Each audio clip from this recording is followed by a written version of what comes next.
What we learned is not known anywhere, except in a few groups that I go to speak to. In the course of it, however, the course of that investigation, I had to move my first family to England because my 4-year-old son took a telephone call which threatened his father's life. And I said, this is no way for a kid to be raised.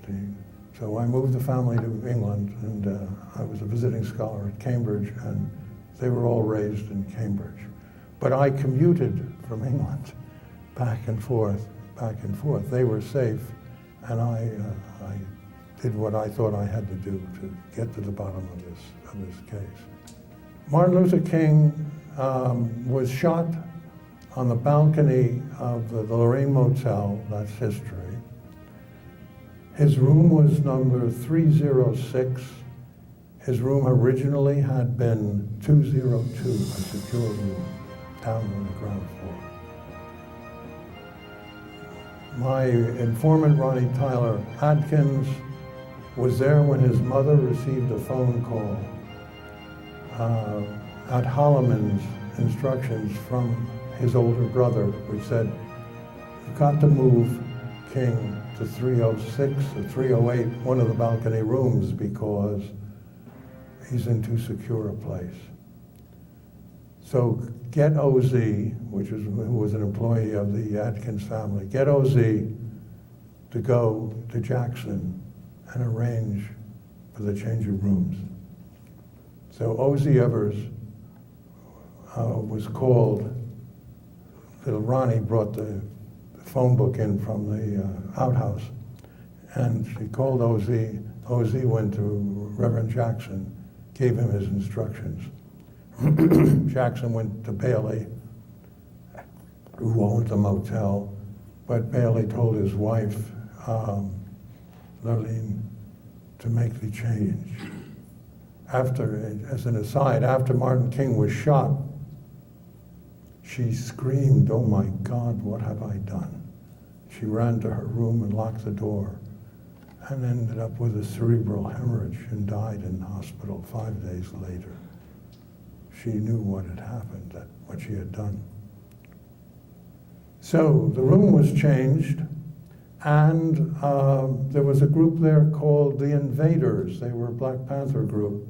They were working with Dr. King on the march, and there was a knock on their door at about 20 to 6, and they were told they had to leave by a motel staff person. And one of them, I interviewed every one of the invaders one by one at length. One of them said, but why do we have to leave? It was almost 6 o'clock, the day was over in terms of rent. We're working with Dr. King, we're getting the march ready. Who's now telling us to leave? And the hotel staff person said, Reverend Jackson. He's been paying the bills for SCLC.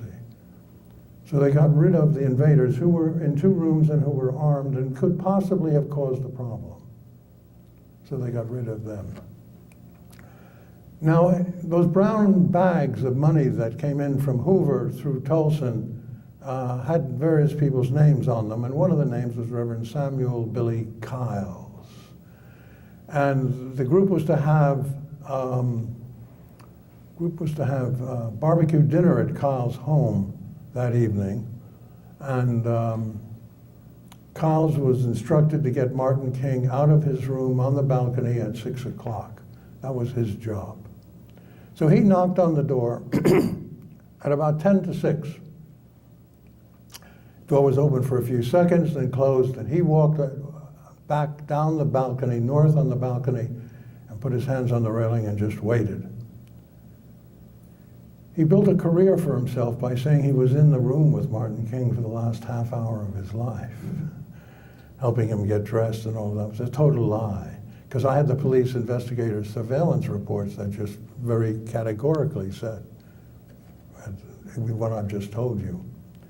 And he was never in the room with Dr. King. Abernathy told me he was never in the room, so that was one thing, but now the police reports told me he was not, and the surveillance officer, we brought him on the witness stand at the trial, the Jowers trial, and he had, he said that's what he saw. Kyles just knocked on the door, opened briefly, then Kyles walked down the balcony and just waited.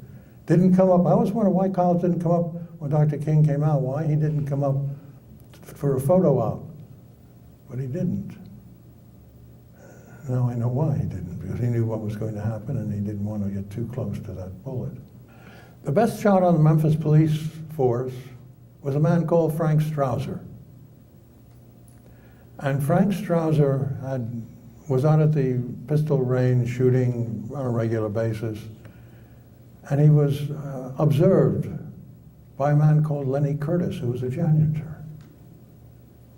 And Lenny not only told about Strouser's threats, but on the day of the killing, he remembers that Strouser was given a very special kind of rifle.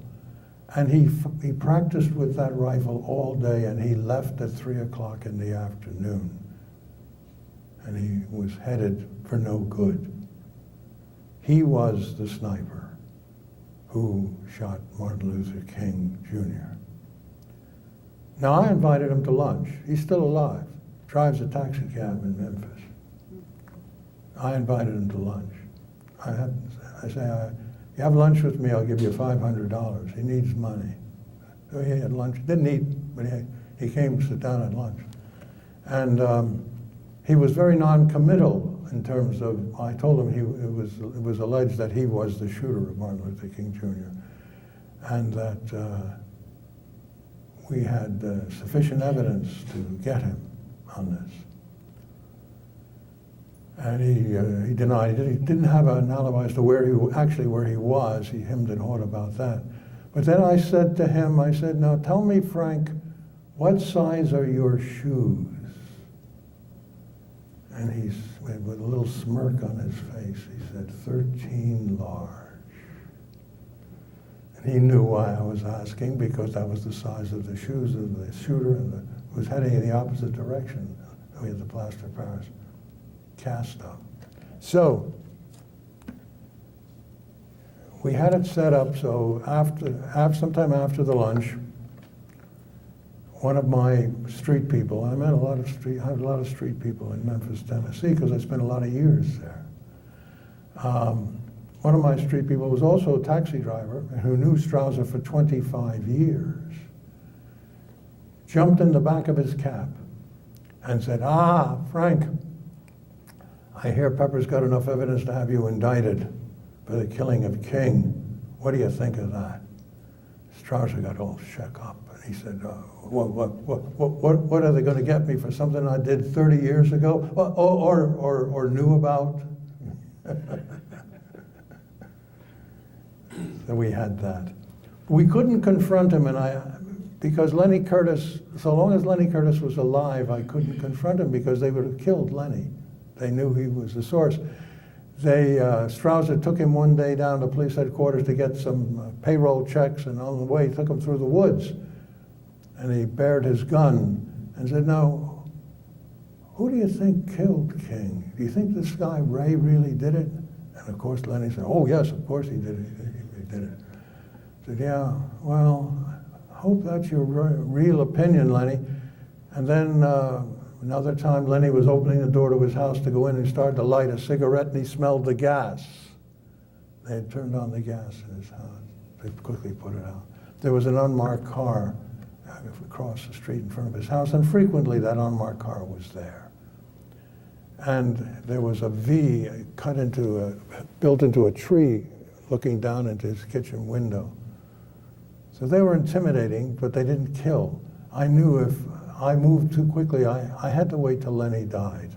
So it was, I don't know, about 4 years or so. I held on to all this information, couldn't use it.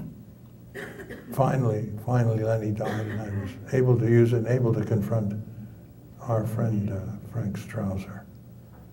And that's what happened. But the real story is that Martin King was not killed by the bullet from Frank Strouser. He was alive, and he was taken to the emergency room of St. Joseph's Hospital.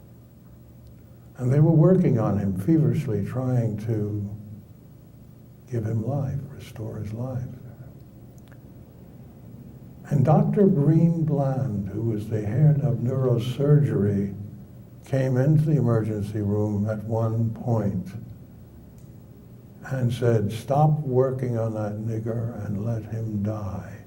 Now get out of here, all of you." And he had two men in suits with him. And they threw everybody out of the room. And as Lula Mae Shelby was going out she's a surgical nurse. As she was going out, she was the last one going out the door, and she was at the door, and she heard this sound. Caught her attention, so she turned around, and she saw the three men spit on the body of Dr. King.